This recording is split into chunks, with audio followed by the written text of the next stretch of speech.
Mga bagay na parang gayuma pagdating sa isang lalaki na dapat mong gawin.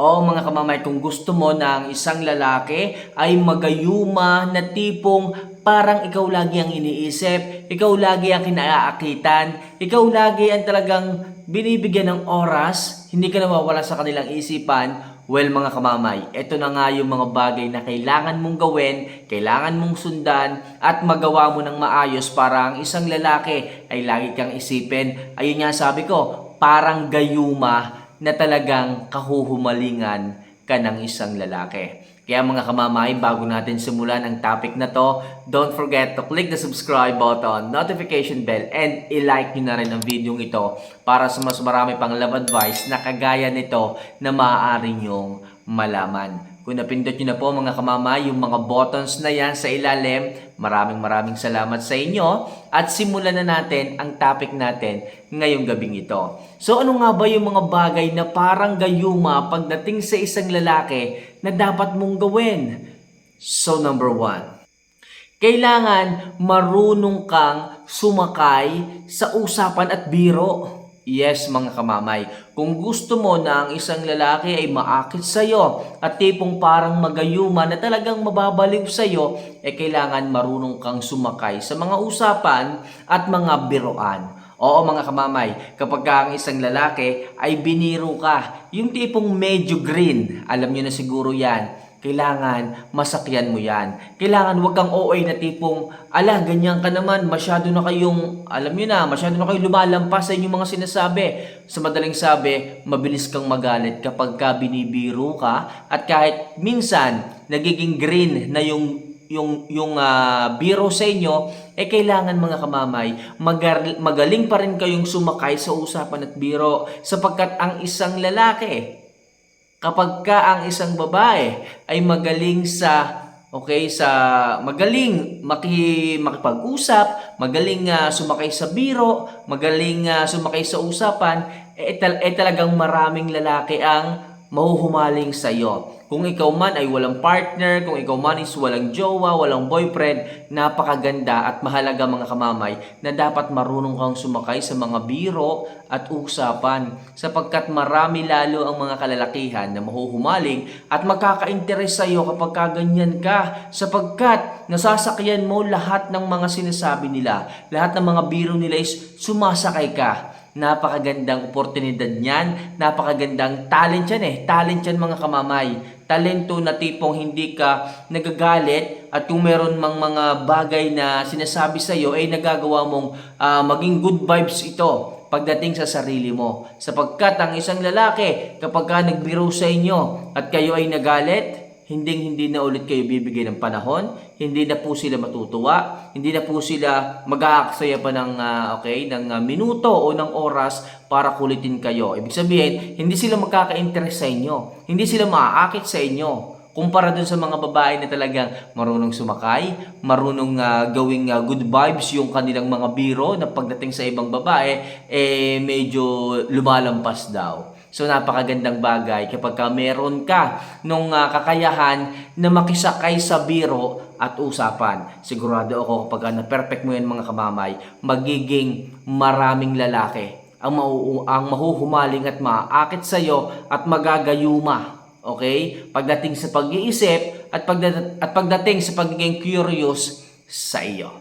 So number 2, parang isang lalaki ay parang ginayuma at talagang lagi kanyang iisipin. Ganito ang gawin mo. Dapat marunong kang mangakit. Yes, sa mga kababaihan dyan, kung may partner na kayo, kailangan sa inyong mga partner na lang po kayong mangakit. Okay, paano ba mangakit? Kailangan magsuot kayo ng mga sexy dresses. Especially kung sa gabi, kung kayo is matutulog na, magsuot kayo ng mga sexy dresses, yung mga citrus, yung ganyan, di ba? Maglagay kayo at mag-apply kayo sa inyong mga balat ng mga lotions, mga pabango. So, ganun ang paraan upang mangakit ng partner, ng inyong asawa, ng inyong boyfriend or jowa. Pero kung kayo is wala pang mga partner, ito ang magandang gawin nyo. Kailangan marunong kayong mangakit. Yung tipong isang tingin nyo pa lang, malagkit na. Yung tipong isang tingin nyo pa lang sa lalaki, talagang mag-iisip ka agad yun sa inyo. Yung tipong mag-i-stare ka. tititig ka ng 3 to 5 seconds sa kanya. Yung tipong wala lang, basta tititigan mo lang siya ng ganon katagal. 3 seconds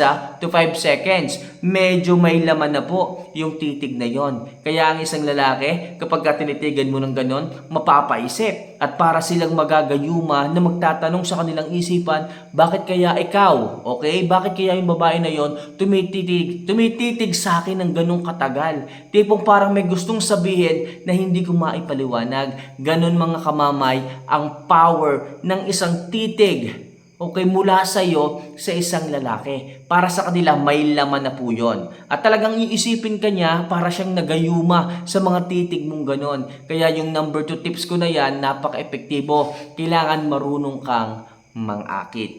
So number 3, parang gayuma na ang isang lalaki ay maakit sa iyo. Kailangan huwag kang masyadong magpapansin sa kanya. Yes, epektibo to mga kamamay para ang isang lalaki ay isip-isipin ka. Talagang ang isang lalaki ay mahiwagaan sa iyo. For example, may mga kaibigan ka.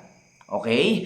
Merong kilala yung mga kaibigan mo na isang lalaki na tipong halos ka-close na nila. Pero ikaw, hindi mo siya kinakausap, hindi mo siya pinapansin. Sigurado ako mga kamamay. Ang isang lalaki ay makukuryo sa iyo. Ang isang lalaki ay magsisimulang magtanong sa mga kaibigan mo. Especially kung ikaw ay maganda, maayos, mabango, high value woman, ang isang lalaki talaga ay hindi malayong mahumaling sa iyo. Especially kung yung hiwaga mo is nandun. Kasi tumataas ang hiwaga ng isang babae kapag hindi mo binibigyan ng pansin yung isang lalaki. At ang isang lalaki, kapag madalas mong tinititigan, sabi ko nga kanina, kapag tinititigan nyo sila ng 3 to 5 seconds, magkakaroon na po ng laman yung titig na yon. At pagdating sa isang lalaki, magkakaroon din ito ng laman pagdating sa kanyang utak, sa kanyang pag-iisip kung bakit mo ginagawa yon. Tapos hindi mo naman siya pinapansin.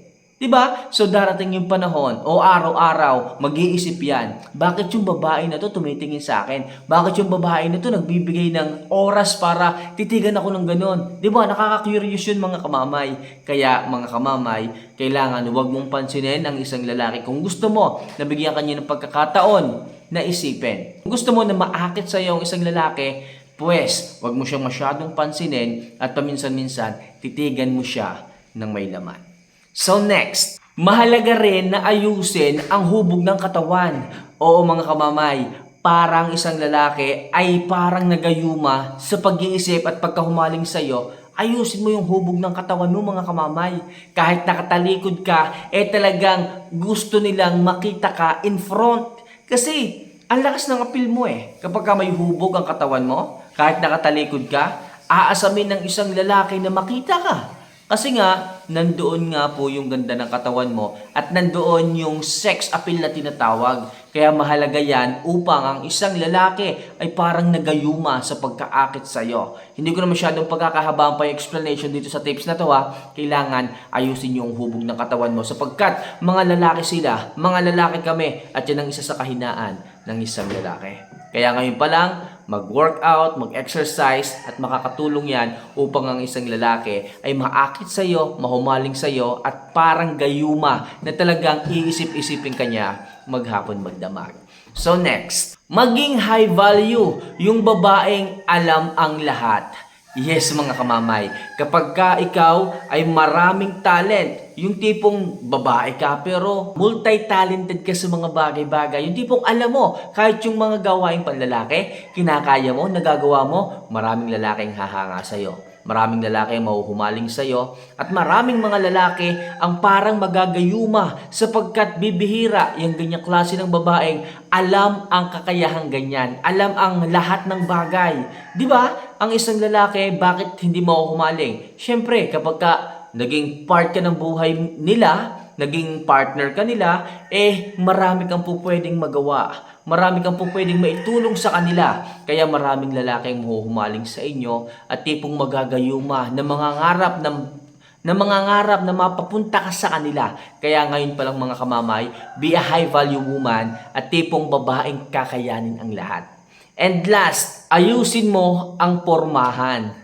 Oo mga kamamay, makakatulong to. Nasabihin ng iba, kamamay, makakatulong ba yan para ang isang lalaki ay mahumaling? Para ang isang lalaki ay parang magayuma sa amin? Yes, mga kabamay, kung kayo hindi nyo aayusin ang pormahan ninyo at ang pormahan nyo ay parang mga pulubi, parang mga Jeprox, sino ba namang kalalakihan ang mahuhumaling at maaakit sa inyo? Tipong wala man lamang ka passion ang inyong pagdadala ng damit. Alam niyo mga kamamay, sa panahon ngayon, kanya-kanya yan eh. Kung sa panahon ito, uso yung mga baston, uso yung mga fitted dresses, kailangan makiayon kayo. Kailangan sumabay kayo sa uso. Mahalagang nakikisabay sapagkat maraming kalalakihan ang nahuhumaling sa kababaihan kapag ka ang inyong mga passion o ang inyong mga kasuotan, ang mga pormahan ninyo ay talagang kaakit-akit. Especially yung mga fitted na mga pantalon, kita yung hubog ng katawan, nakakaakit yan mga kamamay.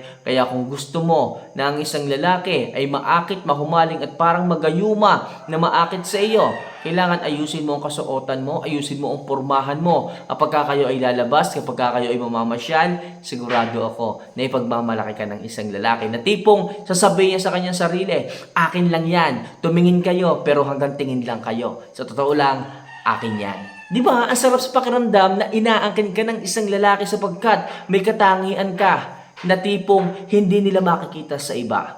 Yun nga, ayusin mo yung pormahan mo. May magtatanong dyan, may magsasabi, paano naman yun kamamay? Mabuti sana kung maganda ang katawan. Paano gaya namin? Coke-eng ka ng katawan namin. Hindi namin kayang magsuot ng mga sexy dresses. Alam niyo mga kamamay, hindi naman kasi importante sa lahat ng panahon na maganda ang katawan mo. May mga chubby dyan na nagmumukhang hot, na nagmumukhang sexy. Kahit matataba sila, na kahit coke-eng ka ng kanilang katawan, basta pumili lang sila ng magandang pormahan na babagay sa inyo, talagang mahuhumaling pa rin at mauakit pa rin sa inyo ang isang lalaki. Kaya walang panahon, walang dahilan kayo para magreklamo sa akin. Kaya sinasabi ko sa inyo mga kamamay, hindi po ganong kalaking factor, okay, kung kayo ay mataba.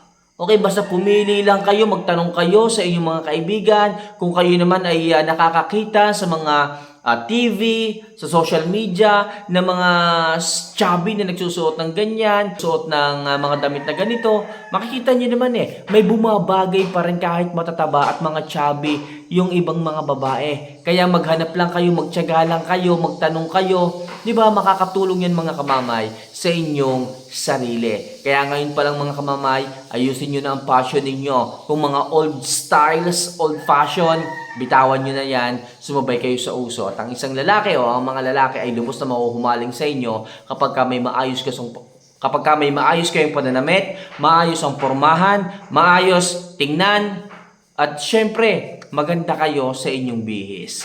Kaya mga kamamay, ilan lang yan sa mga kailangan nyong gawin upang ang isang lalaki ay parang nagayuma na talagang tipong maaakit sa inyo at mahuhumaling at mahahalina kapag ginawa nyo ang mga bagay na yan. So mga kamamay, for more video and love advice na kagaya nito, don't forget to click the subscribe button, notification bell, and i-like nyo na rin po ang video ito para mas marami pa tayong kamamay na mas maraming matulungan sa mga ganitong klase ng love advice. So paano mga kamamay, happy Valentine's, see you for our next vlog. Paalam.